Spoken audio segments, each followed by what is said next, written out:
So I'm donating this work, and one of the reasons why I'm trying this complicated design, well, I'm doing this complicated design on donated work so I can learn the pattern and how it moves across the quilt. So sometimes I'll buy patterns and I'll put these complicated, hard to maneuver patterns on a quilt that I'm not getting paid for because I'm donating the work. But I like doing it this way because I learn how the pattern flows across the quilt, how the pattern itself looks, and the person who I'm doing the work for, they shouldn't be complaining because they got a donated quilt top. And so I try to use complicated or designs that I'm not sure about yet to see how they flow, how rotating the quilt works, how finding alignment works. And yeah, I'd rather do that on a quilt that I'm not getting paid for, because if it misaligns or something happens, it's donated work. You know what I mean? I want to share with you this beautiful quilt that I'm doing. And I wanted to find a design that had this kind of feel to it, or even this feel to it. And I found one, but this is what I consider a complicated design. Because you kind of have to know how to work your machine so you can place and roll. So I'm sharing with you what it looks like. The reason this gets complicated is because you have to make sure that you place it consistently to where it has this look, so you have to get your spacing right. And another thing you have to consider is this design rotates or shifts and this one doesn't. And so you have to kind of be able to align it as you keep going. How it goes and creeps in and does a diamond. I had to cut off the top end so that there wouldn't be voids like this. So I trimmed this off and gave myself a little space. I was going to trim it off here, but then these points would be up and I'd have to roll the quilt down more. So I decided to do it here. This negative space is not that bad. But as we go along, I'm also going to have to fill this in or trim one of these out. But I think as it goes along, can you imagine in the shadowing of the quilt how beautiful this is going to be? When you're doing this, I recommend that you do use your registration marks. Sometimes I don't, because it literally gives a left registration and it also gives a right registration. And so when you roll the quilt, these are the guide marks where you kind of realign the quilt as you roll it. When you're doing a complicated design like this, this is a godsend. You don't want to roll it too much because the design has like a point and you want to be able to see it when you realign it, and let the computer realign itself, and I'll show you what it does. The left and then the right registration, and then the design moves itself. So this is where you would have a point. Let's see how it looks here. Yeah, I'm gonna have to go down. Okay, I asked my machine to find this spot on this design so that I could see the placement.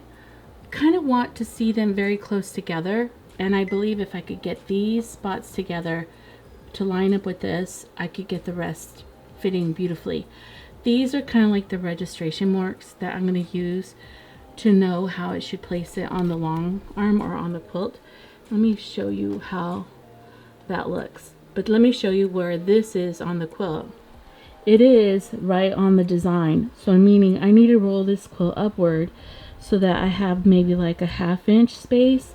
But it is centered to the design. But do you see how what I quilted already is right here? So let me roll that. Do you see how it's right there? But the design is right here. So let me get the machine on the computer to see where the placement is. It should be like 1 inch or 1/2 inch away. This is where my machine is. I'm gonna use right here. I want the center of this design right there. That's what I want. And this is where the spot is. Now I need to see where the design will end up in this section. So I'm going to check that. So do I have enough room for the design to be on this spot? And look, it hit the wall, so it doesn't. So I never move it.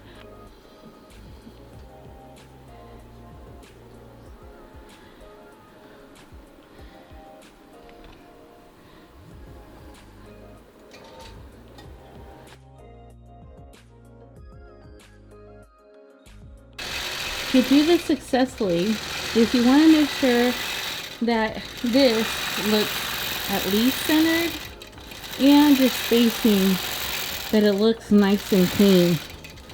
You can see that the long arm, here's the point. You want this spacing to be consistent throughout the quilt.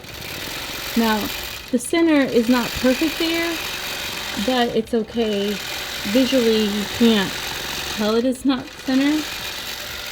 But it's going to be centered here and as you go along.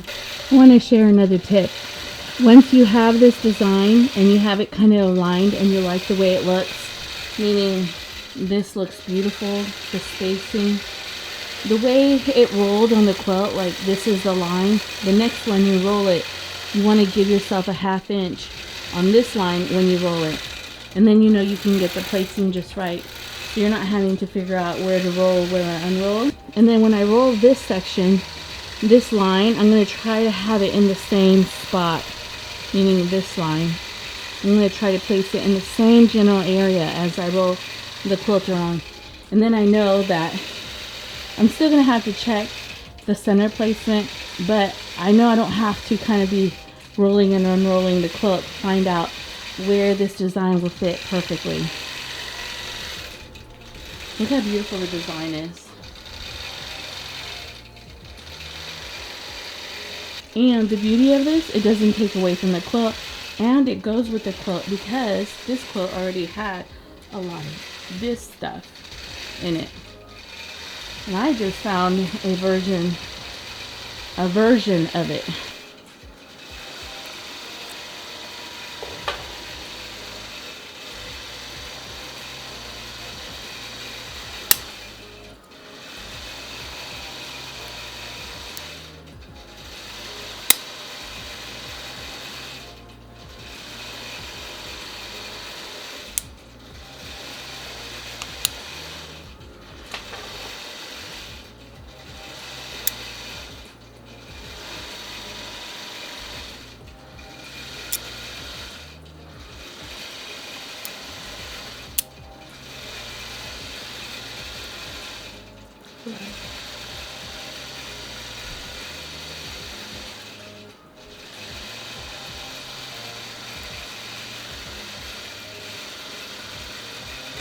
One of the things I love about having the mirror, you can literally see if there's any pleats in the back, especially when you have big quilts.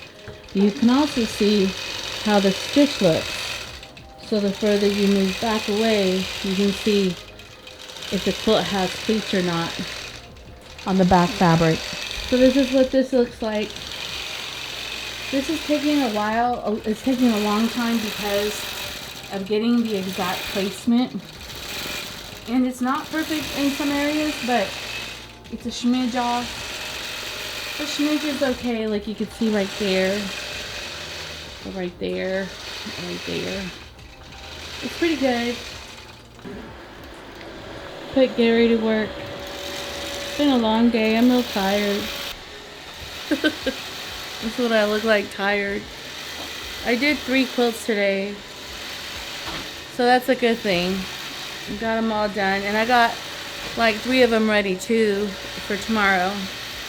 I was hoping I'd finish this one, but doing the design I did, or doing what I did, is taking a little bit more work than I thought. It's just, it takes a lot of time, and I had my machine running real slow. My speed was at 60, so I was like, why is it taking so long? Oh, it's just weird. So I'm gonna finish this row, turn everything off, and go home. Go down the street, go in the house, go home. But look how beautiful this quilting is. Here, isn't that beautiful? The quilting is highlighted here. Quilting should highlight the quilt more, bring it out more, but at the same time be its own art. And here is a great, the quilt itself, the beautiful top, it's its own art piece, and the quilting should highlight that. Seeing this on the bed and the shadowing,